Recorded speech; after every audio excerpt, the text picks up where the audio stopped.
Hi, so today I am going to show you the third step of how to kind of finish up this foil design. So most of you are in the process now of transferring your design to the metal sheet, and many of you have already started to make areas pop out. And I wanted to tell you about how we can use both sides of this metal sheet to get things to really show up well.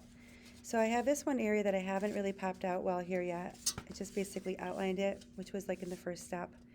And so what I'm going to do is show you the difference, really, I guess, between how it looks when it's really fully popped out compared to that, right?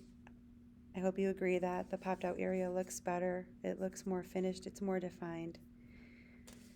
So you definitely want to try to pop your areas out as best as you can. So to do so, I'm going to start by outlining the shape that I'm going to push out.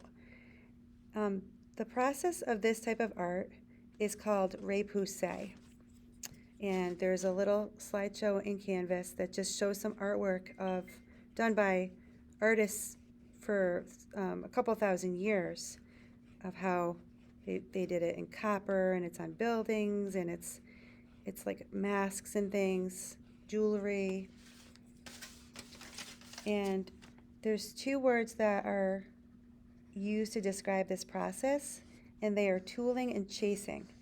And the process of tooling is when you're on the side that you're really pushing stuff out like this, and then on the other side you flip it over and you outline it like this. This is called chasing. So you're going on the other side, you're chasing it, so you're coming after it, like after the tooling part.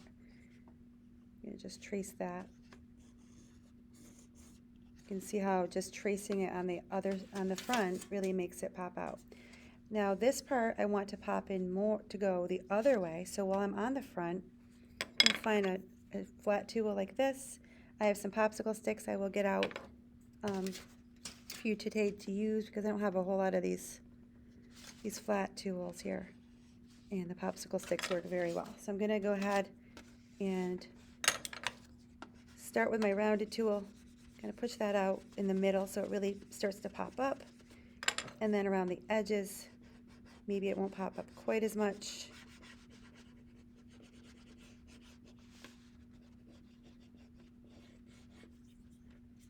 And then the corners, I need to get something kind of sharp to get in those corners.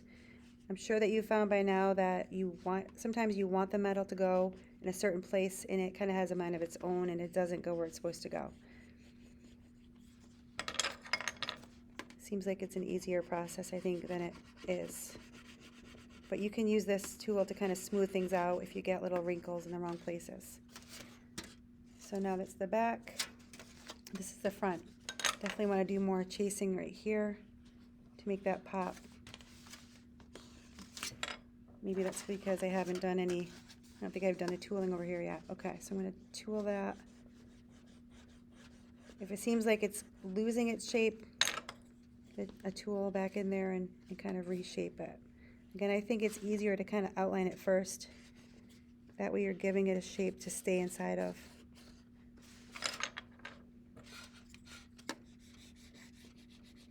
If it turns out into a big mess, come see me and I'll see if I can smooth it out. Okay, so I'm going to go around there and then check on this side, chase it, smooth out this whole area.